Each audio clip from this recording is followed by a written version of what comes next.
Hey everyone, thanks so much for tuning in again to the Buying Sucks podcast. My name is Bryant. And this is Joe, and together we have spent so much time selling and marketing software that we've used this podcast to investigate how do buyers ask better questions at the right time to make better buying decisions. So in this particular episode, we're getting into the rise and fall of review sites. How are they useful? How are they not? What to look out for and how to use them effectively. I think it's a pretty buzzy topic. We're seeing a lot about it. So Joe and I are excited to get into it. Let's get into it. See you there.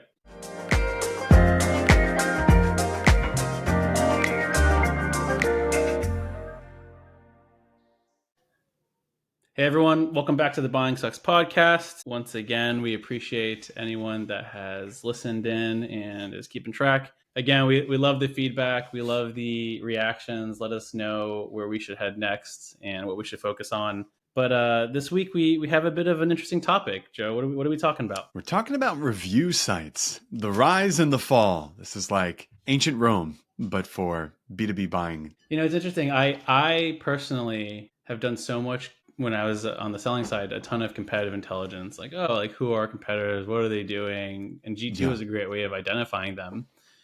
And then you actually learn, especially from a technical perspective, right? In the technical selling arena that I was in, is that there was nothing useful in these reviews. It was, especially in the segment I was in, which was enterprise. Yeah. The reviews were like, it was great. I was able to set it up on myself for whatever, right? The segments were all off, or just everyone was positive. And every review is 5 stars. It's so funny. I found out about G2, and this would have been, 2016. It's so a long time ago, because our head of sales was saying, look, we're doing really well on G2. Have you heard of this thing? And everyone's response was, what is it? And so the only reason we started using it in pitches was because it validated that we were the best. And over time, you could see customers starting to go, okay, this is peer reviewed. Maybe that's better than whatever analyst firm. But the traction just came from the self-serving nature of, I'm trying to sell you. We're the best. This is going to be a part of our pitch as well. Hey, wasn't it? It used to be called G2 Crowd.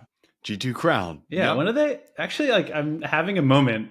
When did they get rid of that? I have a long time ago. I think it was one of those things where they just realized people were referring to it a certain way. You might as well just make it official. Yeah. And then I understand the term G2 is getting Intel, but actually, do you even know what G2 itself, Oh, I have no idea. Oh, no. Man. Should have done our research for this episode.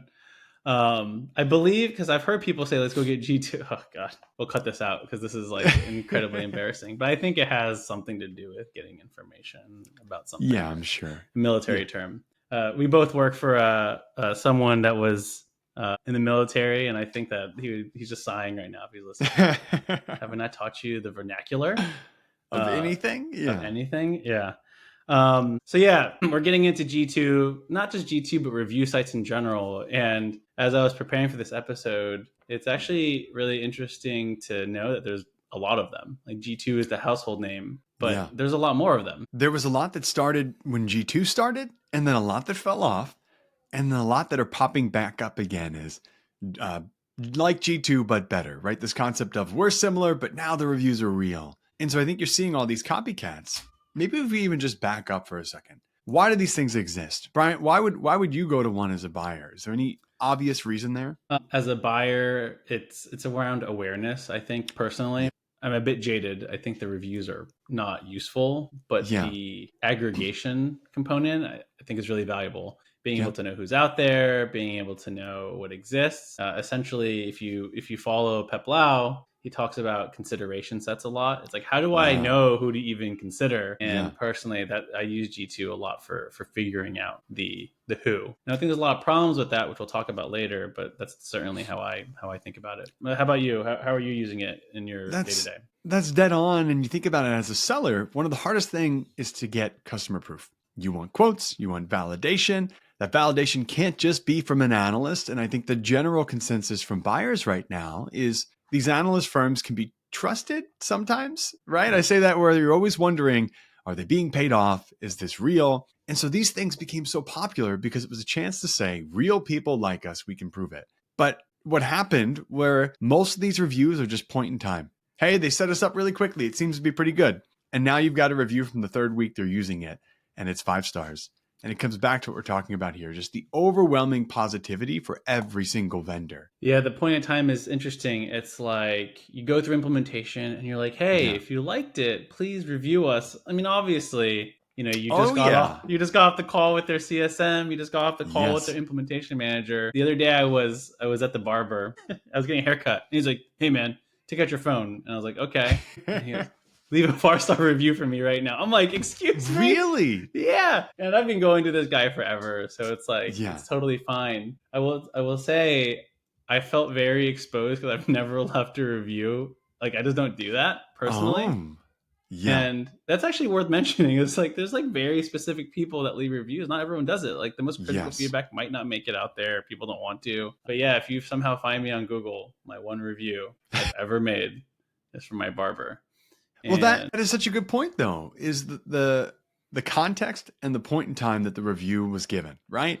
Typically, the context is someone makes a hard ask. Maybe there's some money involved, like, hey, here's a gift card for doing it. And you feel put on the spot. You don't want to be overly honest, or you're really mad, right? We see that as well.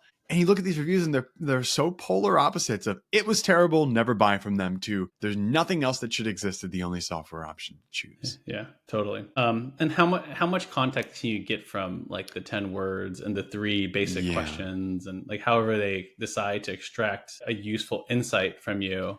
Yeah. I personally, like I said earlier, I don't like the reviews almost feel like great, they're there. Exactly. It's like being on Amazon, like the reviews, you just don't trust them, right? Think about that. Even the market sizing, right? What is a small customer? What is a mid-sized customer? What is a large customer? These ranges are big. Now, I would argue a lot of the problems are probably pretty similar, but you're getting reviews from someone you don't really know at a size that's really broad without any context of why they made a buying decision. Right. And look, back in 2016, this was good enough. This was what you're going to get. But I don't think we should accept that as the best option anymore. That's exactly right. I think today, a decision in software, even the simplest ones. So if we talk about, and if you're listening before, we talk about this 2x2 grid, higher cost, higher risk deals. More and more software is finding itself in this high risk, maybe not high cost, but just because it's like a cheap investment doesn't mean it's not consequential. And I find as I talk to folks, to buyers, these are more consequential decisions day over day, even if it's a little thing over here, it's a little thing over there. Because if it gains usage, suddenly like that credit card you punched in is driving a ton more, charges because you're growing. Maybe it's an integration downstream. Yeah, decisions are more consequential now. And it's not the, hey, it's cool, because like everything is connected. And it's just, if you think about back when G2 started and these review sites, it's a very different landscape in how you're making your own decisions. The other thing I think that's really important is we have to ask ourselves, why would a company care about these sites, right? And why is everyone showing off their G2 badge? G2 found themselves as the voice of an industry in a few different ways. In the beginning, it was organic. Then over time, it was, hey, you company are really good at this time in this specific niche, and we want you to talk about that. And if you think about being a marketer, even if you don't know anything about G2, if someone is telling you you're really good at this, you're going to shout about it, which in turn validates G2 as, hey, they're the authority, and the company gets the validation of social proof that we're good at something. And you find that they are leaning on each other, right? Companies want to prop G2 up. G2 wants to prop companies up. And now we've got this explosion of badges, explosion of 5-star reviews, and it really doesn't help you make a buying decision anymore. You and I were talking about this during prep, but like now they have seasonal badges. They just are trying to give more opportunities to give out badges. Now, like it should just be, this is our best vendor. Here are the reasons why. You should just like take people's badges away. I joked about this. You've obviously mentioned that you don't have an experience with this, but it's like the lawn of the month sign in your neighborhood. Like they don't let you have it for July and you just keep that sign forever. They take that sign away and they're putting it in someone else's lawn. Could you imagine if every lawn in your neighborhood had like, oh, it was lawn of the month. They just keep it up there for a couple of years. December. And then you would just be littered. You just be littered with lawn signs. But that is literally the buying landscape right now. That is literally what's happening. Every time I go to a website, it's like best 5 out of 5, G2, market leader here, winter there. Personally, they have no meaning. Yeah. My pattern matching is I filter it out. Like it's just not Yeah. useful to me. But I understand why. Are you coming from marketing care, right? Like that's Yep. validation. You can tell your Yeah. boss, like, hey, look what we did.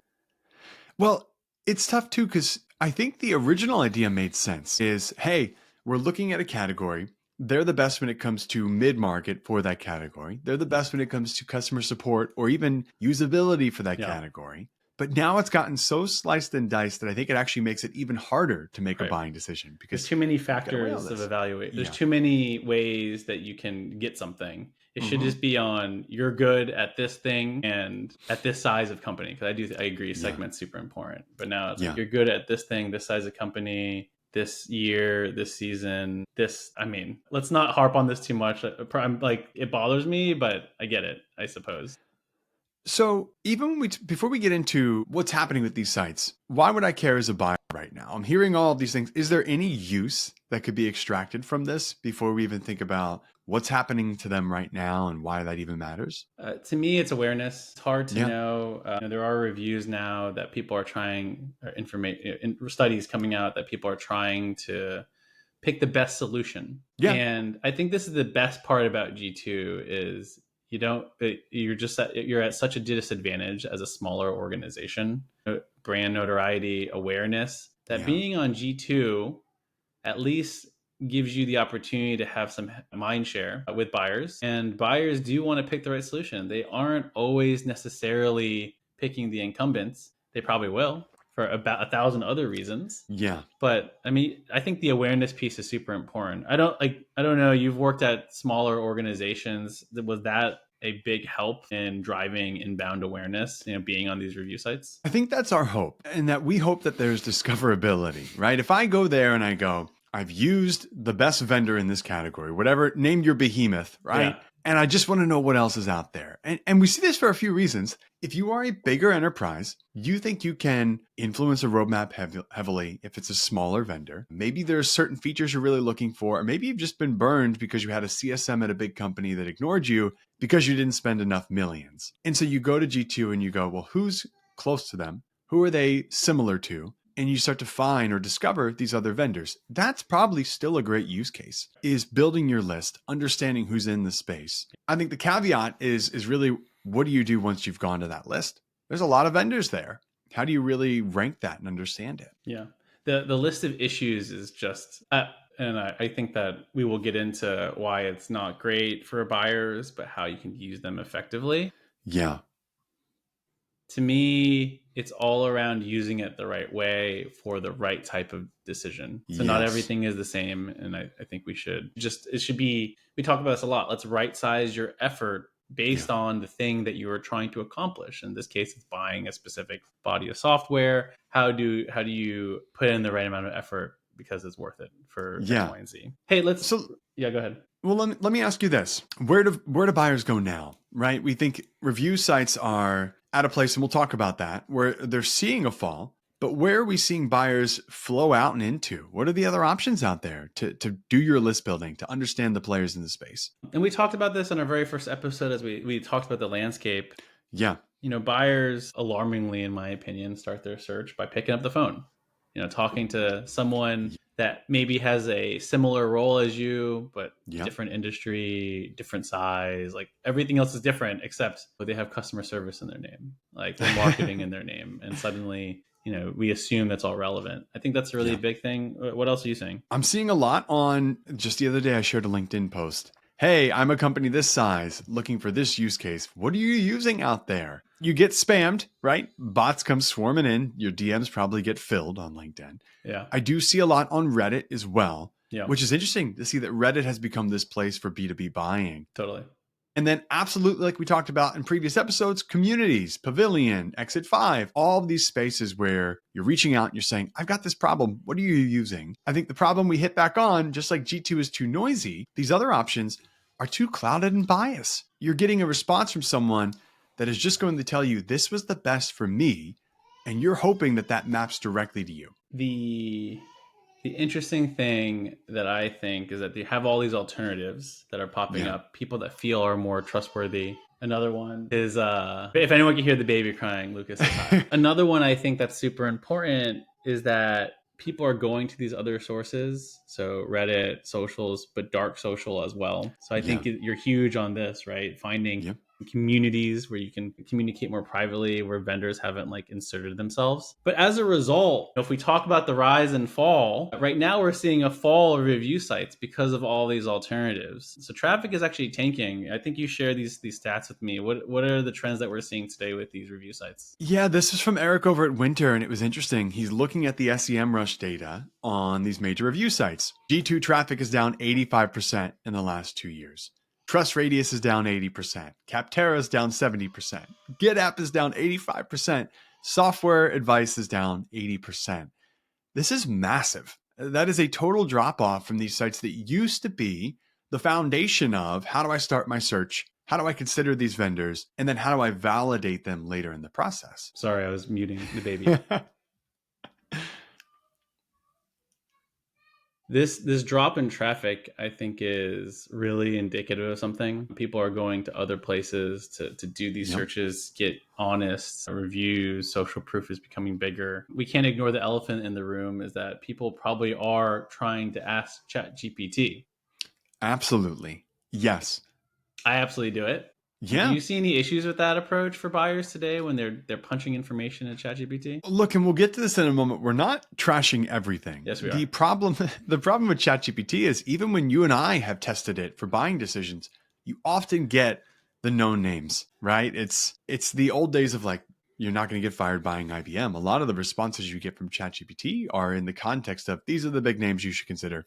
They're obvious. We've also seen a few reviews from consultants or companies where their brand is getting trashed on ChatGPT because of some article or Reddit post that just stuck around in the confines of whatever this training data is and is now popping up when people ask questions. So the current information and the context of the information is really important too. Absolutely. Hey, if Sam A starts to look in our direction, I'll take it.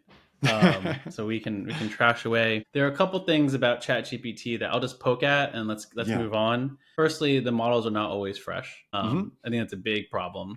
And then you might hear, hey, but like it can search the internet now. And then, by the way, it's searching the internet and it's likely using vendor biased material to drive the recommendation. So I always think of it as in balance. Right. These are good tools. They help you start your search. I mean, I can talk smack all the time. I'm constantly asking these questions of ChatGPT. But if this podcast is about awareness, you should be aware that this confidently presented finding is powered by potentially data information, potentially vendor information, potentially takedown material from another vendor, potentially AI generated comments in Reddit. You just have to be aware of this. And I think it always comes back to you will have a human to human interaction with a vendor at some point. Yeah. And how do you make sure that they're meeting your needs by being extremely clear and extremely explicit? But I think we can move on. Well, let me ask you this. I think it's so funny. You know, the name of the podcast is Buying Sucks. A lot of what we do is we take down things that are in front of us that feel like real options to make a buying decision. But let's pose this question. If everything is bad, what the hell do you want me to do? Right? How does someone navigate through this? To your point, all these tools still have a purpose. Yes. What can you do? I think you should just build your own software. No, I'm just kidding. Yeah, that could be the future with AI. Ask conversationally, it's going to build it. Yeah. Yeah. Well, and to that point, I come back to like, if you really know what you need, do you need the biggest software stack, the biggest platform that does everything? That's one of the powerful things. And I'll harp on this all the time because I think it's so important. We should drive end users to think that way. But let's get back to review sites. It sounds like we should just do an entire episode on ChatGPT and all these models and how they're useful or otherwise. But we've been particularly negative about review sites. Let's talk about what we mean, right? We've kind of poked at all these different pieces. On the top of my head, there's things like monetization, badges, paid review, whatever. What do you think are the worst culprits that are driving down perception of these review sites today? I think it's just the lack of context. At the end of the day, if you go to Amazon and you see a product and has 25,000 reviews and they all say it's great and none of them have images, there's a part of you that goes, are these real? And I think we will continue to see people question these things because no company wants to have a bad review. No company wants to have a lack of presence. It is their job in some cases to drive both positive reviews and a presence on these review sites. So I think if we pull this back, this question of if everything is bad, what do you want me to do? Let me throw that back to you. How can you use this information, right? How can you find a way to say, well, maybe G2 actually makes sense in some cases? We're talking about list building. What do you think? Where's your head at there? Not to repeat things that we've said earlier, but I do think it has to do with the type of decision you're making. Mm-hmm. The aggregation and awareness is super key to me. Tools like these review sites are a critical part of that awareness of driving that. And I think they genuinely want to continue to be that directory of sorts. The other piece is just around category definition. I think in another episode we talked about sales acceleration being a category, and like you click into it and then there's 42 subcategories. Everyone does something. I do believe that awareness of these things is important. And certainly awareness of these platform vendors that do lots of things, because they do seem to be investing time into trying to break their product into some organizable chunks that allow you to more easily perceive them. And it's great that we have tools that kind of organize and act as like a MSN for software buying, helping you navigate all the different categories and different things you might want to learn about. Maybe even to play that back, I think that's important, is if you don't know the market category you're looking for, and that's not because you're trying to understand what you need, but more of where the players are and what the space is called. And if you just want general awareness of these vendors, which is still important, it's never been easier to create a company. There's never been more companies in the B2B space. That is a benefit to you potentially, and that you can find someone who understands your pain, your use cases that you're trying to accomplish, and you find the right match. But finding them is tough. So these places are still great aggregators and list builders, and a way to say, I don't know what I don't know. Let's build that list and start to work through it in some way. Yeah. That's right. To me, it's an awareness thing. I will always come back to information is good. How you reduce the noise and kind of level out the peaks and the valleys of information. That's where you're going to get true value. So in the case of G2, I don't think these tools are out there yet, but and personally, like when I go, sometimes I do look for bad reviews, and you should too, right? When you're going to G, it's going to have a ton of 5-star reviews. Like we need to find the 3s and the 2s and figure out what those are. Now, I think there's a challenge where these are suppressed in some way. Or I will tell you as a tip, when I did competitive intelligence, I would go to G2, I would find our competitor, and I would just filter on the 3-star reviews, right? They don't have the peaks of I've been paid and I love this company. They don't have the lows of I'm upset. I want everyone to know about it. They have some honesty. So you look for what did they really like at a 3-star? What did they not like? It's probably measured feedback. I think something that you have brought up that I want us to talk about is not all these decisions are made equal. And there's some times where it really is just about speed. Go to G2, find the vendor, try it out. It's fine. And then there's sometimes where you really want to be at arm's distance from, yes, I'm getting my information as a list here, but I'm not using it to make a decision on how I buy. Yeah. It would be amazing if, you have how G2 organizes their grid, which I think it's market penetration and how innovative they are, I believe, something like that. So they have a 2x2 grid, something along those lines. But that grid, people will look at and be like, let me pick my, the upper, I hope they're recording it, like the upper right here. And be like, that's who I'm going to evaluate. And I think the real challenge is how do you take your own grid, whatever those two axes are, right? Maybe your axes is cost and a specific capability. And you want to find the top right vendors for that thing, the thing that you need. And then you lay it over a G2, and the G2 grid is useless in that case. Right? It's not really helping you make a decision that's relevant to you. And I think what's super important is that when you're looking at any vendors, is that you don't forget what your internal compass is and maybe organize it in that way, whether it's business importance, impact. Go ahead. I think that's right? I think if we try to bring this together, if it's important and if it costs a lot, slow down. If it's important and it costs you very little, move fast. If it's both not important and it doesn't cost anything, well, just choose whatever. But you're starting to get these ideas of, okay, if I plot my decision on the version of a B2B Eisenhower matrix, right? For how you make decisions and how you act on things, then you can start to understand these tools are still important. Reddit is still great, but there are also times where you want to use that speed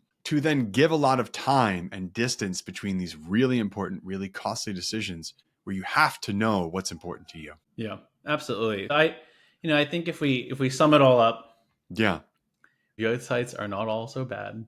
The information is good. I think finding a way to pattern match effectively to what you need as an organization becomes even more important as you're trying to go through these tools. My hope is that tools like G2 make it easier to maybe find the review that's relevant to you instead of propping up good reviews and recency, because like the most recent one may not be useful. And there's something that I always found interesting, like on Amazon does prop up bad reviews, and I think it makes me feel way more like, oh, okay, it feels honest. It feels honest. I've not seen G2 do that in my usage. Maybe they're doing it algorithmically and it's more like a hidden thing as opposed to like in your face, here's the most critical review. Yeah, they're getting better at showing pros and cons of a vendor. Yeah. So my hope is that these tools take this amazing data set and deliver more trustworthy advice. Otherwise, I think they're going to continue to see their traffic fall. I'm going to throw an even different opinion here at you just to try this out. You said it last episode, make these tools work for you. Who cares if they figure it out? Who cares if it isn't always trustworthy and it's no longer the judge and jury? How do these tools work in the service of your buying decision? So again, if you know what you're buying is important, what you're buying is expensive, these tools have a little smaller use case for you. But if it's fast, it doesn't matter. If it's cheap, these tools become really, really helpful. So it all comes back to you're getting a noisy market, which can be to your benefit. You're getting a lot of tools you can use, which can still be to your benefit if you know yourself what you're looking for and where your trade-offs are. Yeah, fair enough. I think we're all right. I think everyone can be right here. Yeah. We certainly aren't right that they're going to go away, right? Like that's true. Yeah. They have a place in this world. Yeah. To me, I know that like we probably sound very doomy in nature. And that's the point, though. I think that we should be delivering information that makes you think about it a bit more before you read the next thing on G2. No one's gonna be like, I watch Buying Sucks and I have removed this from my tool set. Like, obviously not. So finding the right ways to use it, I think, is exactly spot on, and just right sizing how you're using it. And I think in future episodes, just to tease it out a bit, I think we do want to talk about how do you get that clarity? How do you get that clarity so that when you load up G2, you load up any of these tools, G2 is going to come after us, but they're the helpful they win. When you load up these tools, you know how to use them effectively. I'd love to get deeper into that, because I think that's where you start to really gain the momentum of being able to use anything that's out there. Yeah. The right way. Any closing thoughts for you, Joe, as we kind of close out this episode? No, if you're listening to this and you have felt burned by a buying decision because you either were so overwhelmed that you just went with the obvious answer, or you chose the small vendor that promised you the world and you sat waiting for a roadmap, hopefully you're getting the sense of all of these things can feel bad sometimes. But again, in the service of your buying decision, how do you use them to just help them work for you? And that's what we're trying to figure out along the way. Let's go buy some software. Well, thanks again, everyone, for tuning in. Again, we love the feedback. Please let us know where we should head next. And Joe and I have been playing with ideas of focusing on specific verticals, specific industries, types of software, bringing guests on, people that we've worked with. But we want to drive some of the decisions based on what folks are thinking. So let us know. Subscribe to us on YouTube. Please follow or connect with us on LinkedIn. That is super helpful and helps us share out some of this content. And with that, Joe, thank you so much. We'll catch you in the next one. On the next one. Bye now.